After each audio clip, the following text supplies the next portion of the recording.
40 termine la semaine sur une note négative après la publication des chiffres de l'inflation aux États-Unis. Accélération inattendue sur le mois de mai, faisant craindre une politique encore plus agressive de la Réserve fédérale américaine. Parmi les valeurs qui se sont distinguées vendredi, on retrouve Saint-Gobain.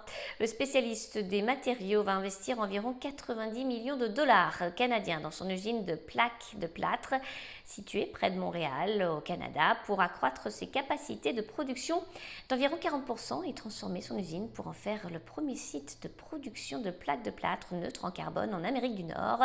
Les nouvelles installations seront opérationnelles en 2024. EuroAPI est la filiale de Sanofi spécialisée dans les principes actifs pharmaceutiques, va sortir de la composition de l'indice CAC 40 qu'il avait intégré de façon temporaire à compter du 20 juin. Dans le reste de l'actualité, Ipsos, l'un des leaders mondiaux de l'élaboration et de la diffusion d'études par enquête, a nommé Dan Lévy en qualité de directeur financier à compter du 10 juin en remplacement de Laurence Stockley. Et puis Rémi Cointreau, le groupe de spiritueux prévoit de nommer Marie-Amélie Deleusse comme présidente de son conseil d'administration.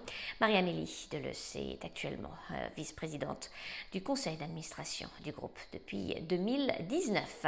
Enfin, Carmila, la société immobilière, va rejoindre l'indice SBF 120 à compter du 20 juin prochain. À New York, Sabrina Cagliozzi pour Trading Central. Je vous souhaite une très belle fin de journée à tous. À demain.